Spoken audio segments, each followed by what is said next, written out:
Ciao comrades and hola compañeros. New Vita video is coming at you right now. It took a while, you know, now every move takes a little bit longer, and I mean a lot. So let's start with the latest update 1.1 for Emu4Vita Arch. Emu4Vita Arch is an emulator interface. It is similar to reARMed, but it is much smaller in size. Interface is very easy to follow, and it is now completely in English. Here is the translated changelog for the latest update. It was in Chinese originally because it came from the Chinese developer, Yiji Guy, so big up to him for all the hard work. Latest release added a rewind function as well as a cheat function, plus some other adjustments and fixes that you can see on the screen right now. You can install all supported emulator cores in a single VPK, or if you are not bothered about all of them, there are about 10 emulators with multiple cores. There is also an option to install every emulator in a separate VPK, so only a single one will be installed. SNES, GBA, whatever you want. I installed all of them. Size is quite small, so it's not a big deal. I was trying the performance with harder to emulate SNES games like Yoshi's Island or Star Fox. I couldn't really tell if they run any better compared to the older version or compared to reARMed. This is very individual to every single game, so ideally you want to try out and compare games that you are interested in too. So here are all the emulator: NES, SNES, Mega Drive, GBA, Game Boy Color, PC Engine, PS1, WonderSwan Color, Neo Geo Pocket, and this is FBA Lite. Plus every emulator has different cores. Here are 2, there are 3 in here, 2 in here, etc. If you want to load the ROM, you choose the emulator, then the core X. Now you need to choose the games, so you create a folder. I've created ROMs on my UX0, and I put a bunch of games in the folders. Then you can also load up zips. They're also supported. Before they were not, but now they are, which is great. And then you just press X on the game and it will launch it. If you played it previously, there is an auto save, so it will auto load the game from the last save game.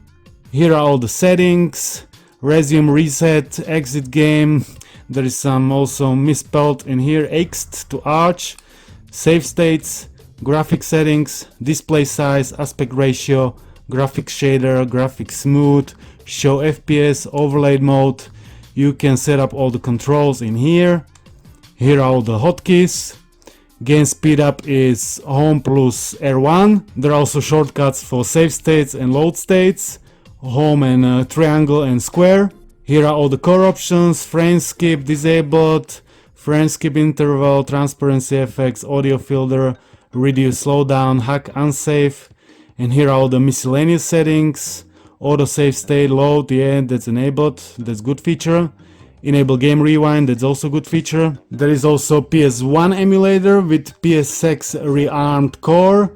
I was trying it, but you can't really compare it with Adrenaline. The speed is really slow. Here is Tekken 3. It runs like 45 FPS, which is not exactly playable in my opinion. So Adrenaline is still unmatched.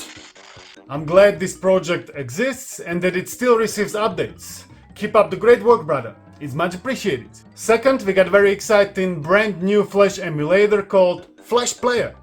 This is a Unity Flash emulator, so it's different than the old PSP one. It comes from also Chinese guy, Moki, thanks to him. You install it simply by installing VPK in Vita Shell. Then you need to create SWF folder inside UX0 data and put there all your Flash games in SWF format. It is an initial release, so it is still work in progress. Unfortunately, every game that I have tried either crashed or froze or there was some kind of error. There might be some games playable, but as of right now it's really hit or miss, and I mean 90% miss and 10% hit, if not less. If you really want to enjoy some Flash on your Vita, it's better to use the old PSP method. PSP Mav made a nice video about it. There are more than 100 playable games. A link for the video with all the instruction is down below. I'm sincerely hoping this new Flash emulator is gonna receive some updates, cause it has some potential. And it would be great to have some native Vita Flash solution instead of going through the Adrenaline. Now I would like to dedicate one huge thanks to all the channel members and Patreons for their continued support.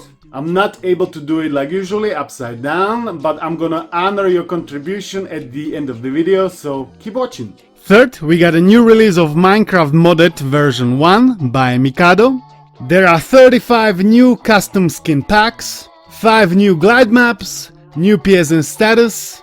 PC and PS3 worlds can be converted to PS Vita worlds, such as Skyworks, Skyblocks, etc. There is a new texture pack, new custom name with the color that you want, new interface, new background, new custom minigames lobby. All DLCs are unlocked. There are increased lights, new buttons called updates and options and modded updates to check what's new when you update. There will be a lot of new updates to fix bugs and to add new things. You can stay up to date with this product on the creators Discord and the website. I haven't installed it yet. It seems like the instructions are fairly straightforward. I'll be definitely keeping an eye out for the updates. And I'll be surely installing it and checking it out myself in the meantime. While we are at the Minecraft mods, there was a new announcement for upcoming update 1.1 for Minecraft Enhanced. Version 1.0 was released like a year ago by PG Team. I've covered it, check it in the right corner. And here we are looking at the latest Reddit post from one of its original creators. Quote, we in PG Team are happy to announce that the next 1.1 update for the Minecraft Enhanced is in active development. What can you expect from the next update? Some graphic settings like field of view, fast leaves and clouds, fast lightning, darker nights and brighter stars, plus more. Debug item info options, community battle and glide maps, new mashup Mario and Halo worlds, new texture and skin packs, new music, new models and textures for enhanced texture packs, new seed templates, plus much more. You can see some of the new features on the screenshots. If you wanna see all the progress, join the Discord. So you heard it all, loads of good things are coming, I'm looking forward to all of them. Not sure which feature is the most exciting for me, as you may know, I'm not really into Minecraft, but I know many of you are, so rather you tell me which feature is the most exciting for you. Minecraft Enhanced and Minecraft Modded are two different mods by two different creators. Would be great if the efforts could be combined into one giant mod that would offer all these features in one single package. While we're at the mods, there was a brand new mod manager for Wipeout 2040A released called Firestar. Not Firestarter, just Firestar. It automatically handles sorting mods by priority and repacking game assets based on selected add-on packs.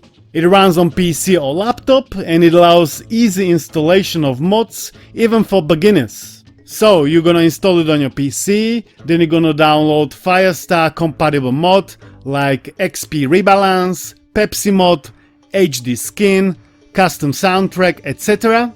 Then you're gonna run the program and it will create a package ready to be installed on your Vita, all hassle-free. If you are a fan of Wipeout 2048 and you would like to experiment with something new, this might be worth checking out. Nice one. Then there was a fix for the latest release of Will You Snail ports. There was some missing in-game audio, but it is now fixed, so you can enjoy this addictive platformer in its full glory. If you haven't installed it yet, I would recommend doing so, because it's a really good game. Now I just want to let you know that there was a brand new Game Boy Advance game released in 2024.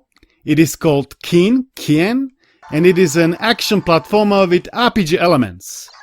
Originally it was in development in the early 2000s, but it was never released until now. I was playing it on the latest Emu4Vita Arch via GPSP core, and it's perfectly playable. You just need to load the ROM, even in the zip format. There is even physical version if you are into that, but it costs like $60 and that's very expensive for GBA Game with manual and stickers, at least in my opinion. There was also a new homebrew game released called Crossy Road Clone. And as the name might imply, this is a Crossy Road clone. You control the character with the D-pad and that's pretty much it. And there is this sneaky music and you're trying to get the furthest you can. Game over. Last but not least, we got an update for Simpsons Hit and Run. Fortunately, Zeno, the developer, didn't give up on it, and he is still working to make this masterpiece fully playable even on the PS Vita. This is the screenshot that Polyak shared on our Discord. Quote, no lightning yet, but I would say the GLES2 backend is about 50% done. First step towards a GXM backend, and might be worth attempting to run on Vita GL or PVR. End quote. You can run Simpsons Hit and Run on the Vita even right now, but cutscenes are broken, saves are not implemented, plus add a bunch of issues. Plus I'm sure many of you, we all were waiting for this kind of update for a nice while, so I'm super excited it's finally here. There are no dates or promises or anything, but for me personally, it's enough to know that the wheels are still turning, cause I know often it's not easy, so big up to Zeno for not giving up. Never gonna give you up. That's it for this week. I'm back from my short holiday. It wasn't as enjoyable with one leg only. Still, it was loads of fun. Italy is a very nice place with a lot of pretty girls. I'm 100% certain I was the only person with the crouches on the beach, hopping on the one leg into the sea. I enjoyed it nonetheless. Thanks to you for watching, thanks to all of my Patreons and channel members for their support. New videos are coming, stay tuned, subscribe, comment, all the good stuff. I'll see you in the next one. Peace out. On the dark desert highway, cold wind in my hair. One smell of colitas rising up through the air. Up ahead in the distance, I saw shimmering lights. Had gravy in my side curtain, had to stop for the night. Then she stood in the doorway.